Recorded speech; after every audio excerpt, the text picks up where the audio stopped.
ब्रह्मा जी कहते हैं, नारद, एक समय दक्ष ने बहुत बड़े यज्ञ का आरंभ किया।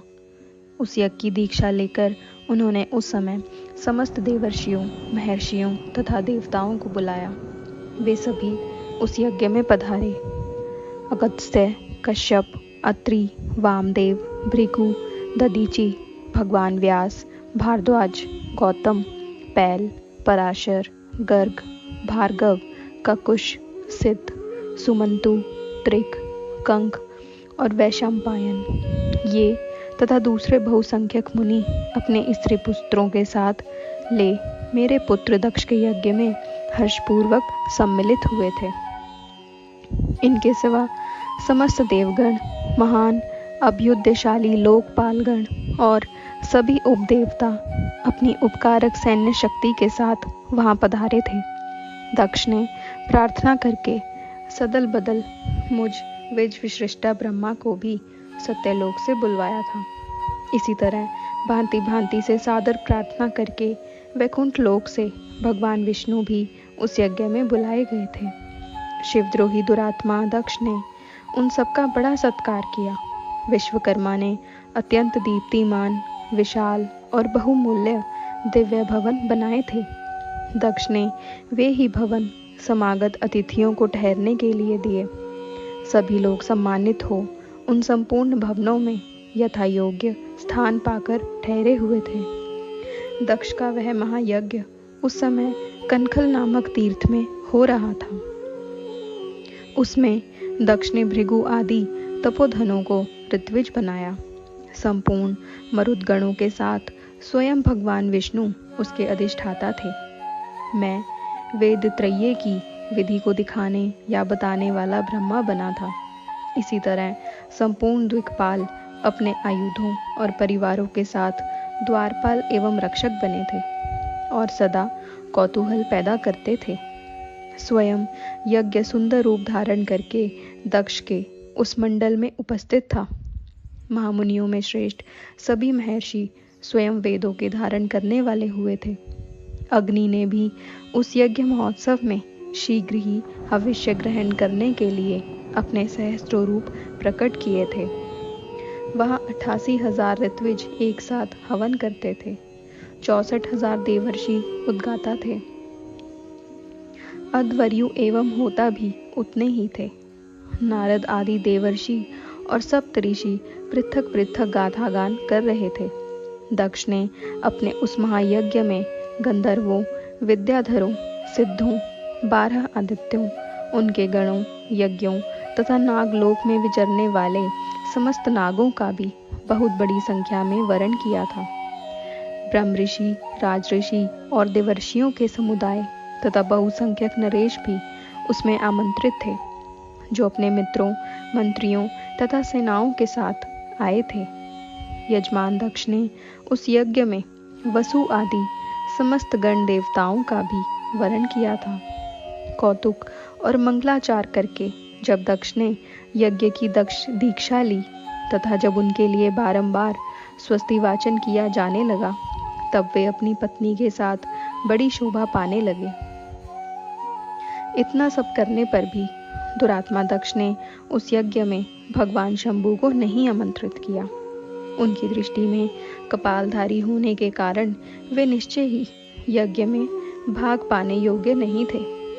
सती प्रजापति दक्ष की प्रिय पुत्री थी, तो भी कपाली की पत्नी होने के कारण दोषदर्शी दक्ष ने उन्हें अपने यज्ञ में नहीं बुलाया।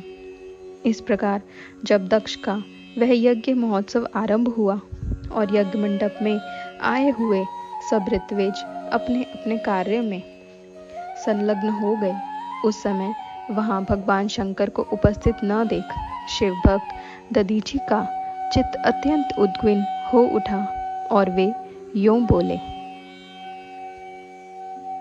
दधीचि ने कहा, मुख्य मुख्य देवताओं तथा महर्षियों, आप सब लोग प्रशंसा पूर्वक मेरी बात सुने। इस यज्ञ महोत्सव में भगवान शंकर नहीं आए हैं। इसका क्या कारण है?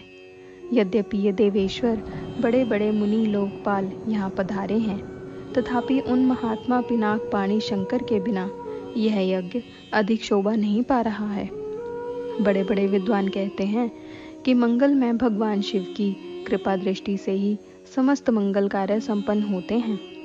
जिनका ऐसा प्रभाव है वे पुराण पुरुष वृषभध्वज परमेश्वर श्री नीलकंठ यहाँ क्यों नहीं दिखाई दे रहे हैं।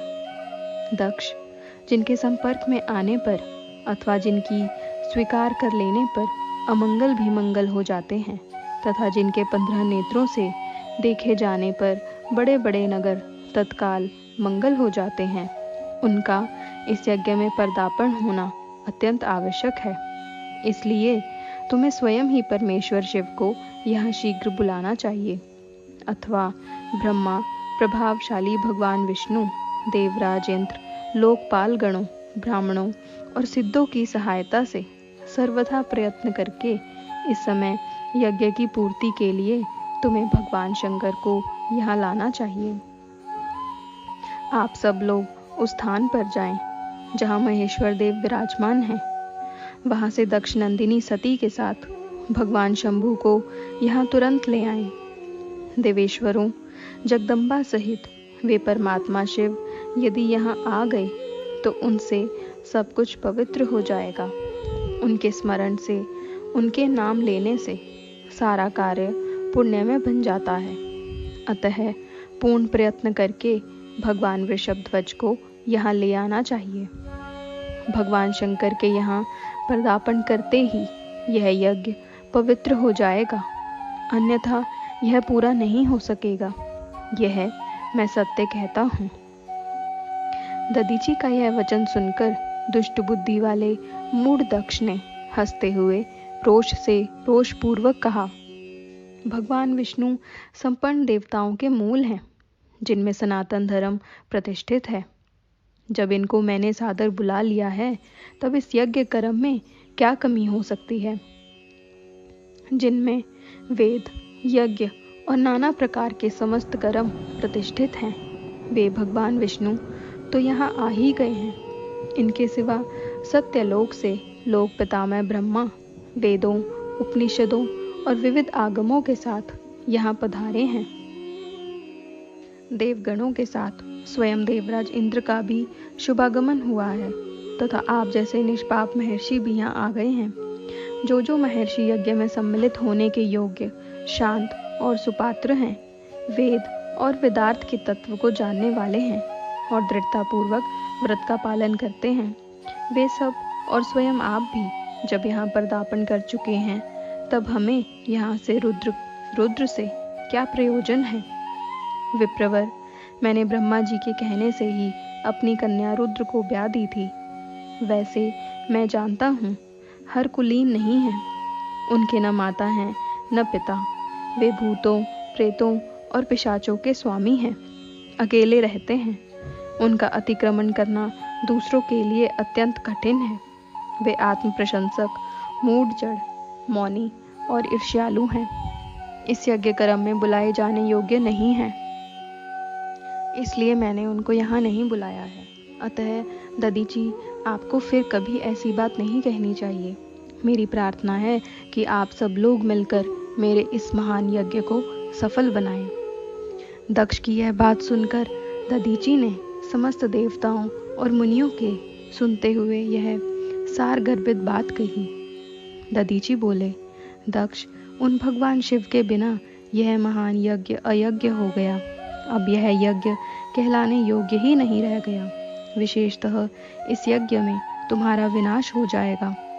ऐसा कहकर दधीची दक्ष की यज्ञशाला से अकेले ही निकल पड़े और तुरंत अपने आश्रम को चल दिए। तदनंतर जो मुख्य शिव भक्त तथा शिव के मत का अनुसरण करने वाले थे, वे भी दक्ष को वैसा ही शाप देकर तुरंत वहां से निकले और अपने आश्रमों को चले गए। मुनिवर दधीची तथा दूसरे ऋषियों के उस यज्ञ मंडप से निकल जाने पर दुष्ट बुद्धि शिवद्रोही दक्ष ने उन मुनियों का उपहास करते हुए कहा। दक्ष बोले, जिन्हें शिव ही प्रिय हैं, वे नाम मात्र के ब्राह्मण दधीची चले गए। उन्हीं के समान जो दूसरे थे, वे भी मेरी यज्ञशाला से निकल गए। ये बड़ी शुभ की बात हुई। मुझे सदा यह अभीष्ट है। देवेश, देवताओं और मुनियों, मैं सत्य कहता हूँ, जिनके चित्त की विचार शक्ति नष्ट हो गई है, जो मन बुद्धि हैं और मिथ्यावाद में लगे हुए हैं, ऐसे वेद बहिष्कृत दुराचारी लोगों को यज्ञ कर्म में त्याग देना चाहिए। विष्णु आदि आप सब देवता और ब्राह्मण वेदवादी हैं, अतः मेरे इस यज्ञ को शीघ्र ही सफल बनाएं। ब्रह्मा जी कहते हैं, दक्ष की यह बात सुनकर शिव की माया से मोहित हुए समस्त देवर्षि उस यज्ञ में देवताओं का पूजन और हवन करने लगे। मुनीश्वर नारद, इस प्रकार उस यज्ञ को जो शाप मिला उसका वर्णन किया गया। अब यज्ञ के विध्वंस की घटना को बताया जाता है, जिसे आदरपूर्वक सुनो।